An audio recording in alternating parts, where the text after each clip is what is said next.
American taxpayers spend $14 billion annually holding people in jail cells who haven't been convicted of a crime. I've always fought for the underdog. Freedom should be free. Robin Steinberg is a legendary litigator, social visionary, and human rights activist. What do you feel like your mission in life is? When you see injustice, you have to speak up. I like to push down barriers and push through walls and break through glass ceilings. And if you do that, you're never gonna go wrong.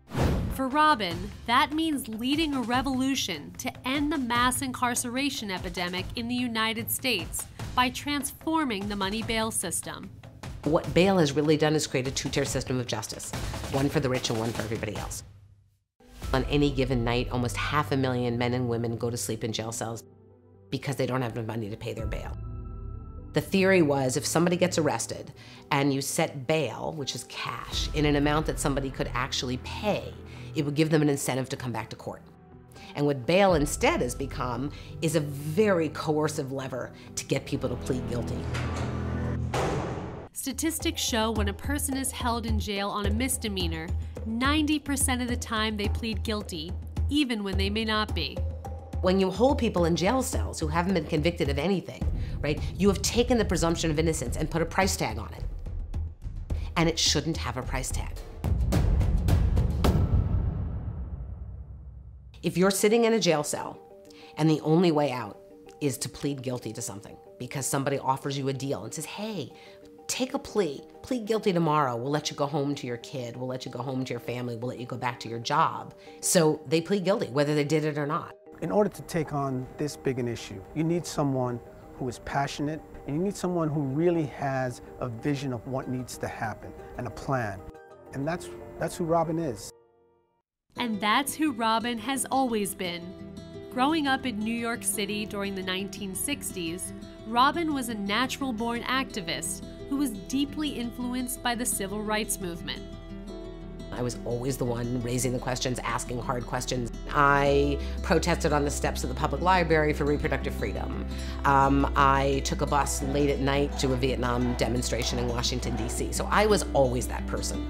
That dedication eventually led her to the West Coast, where she became a member of the University of California at Berkeley's first graduating class in women's studies.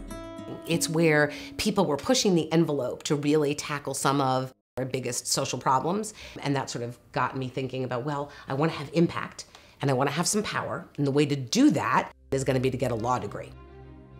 Robin attended NYU Law School and gained valuable hands-on experience working with the prisoners at the Bedford Hills Correctional Facility for Women and training in the school's criminal defense clinic.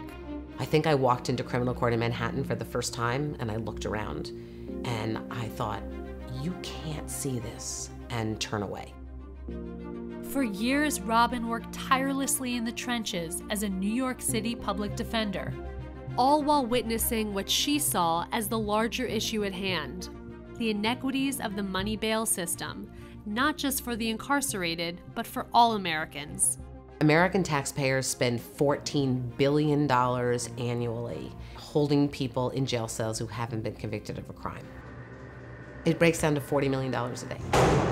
That's crazy. Particularly when you think about how you might reinvest $40 million a day or $14 billion annually into communities that really need things to thrive and for families to grow and to be strong. So this is where it all started. So we started the Bronx Defenders in 1997 and built a holistic defender office that serves residents of the South Bronx who need lawyers and are in the criminal legal system. Since the day that we opened our doors, in addition to legal services, the nonprofit offers social work, support and advocacy, and more.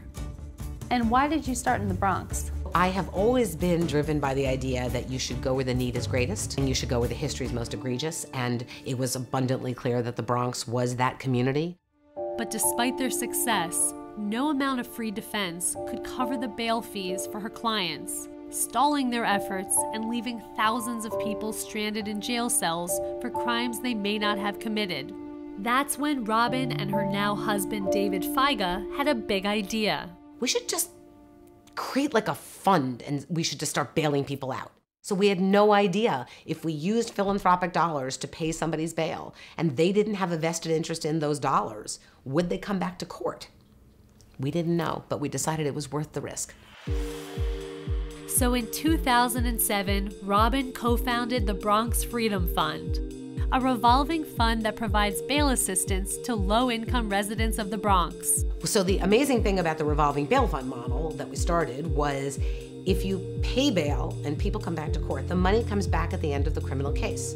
So the money literally revolves into the fund over and over and over again. And you don't have to keep raising money to pay bail money because it will come back if you get it right. And when I say get it right, I mean make sure people come back to court, make sure they're reminded about their court dates, and make sure that money gets returned at the end of a case.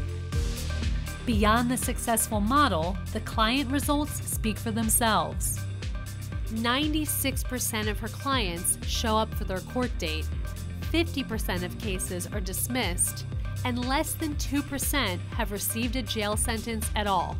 The success of the Bronx Freedom Fund was the spark that ignited the flame for Robin. We realized that we should scale the Bronx Freedom Fund nationally.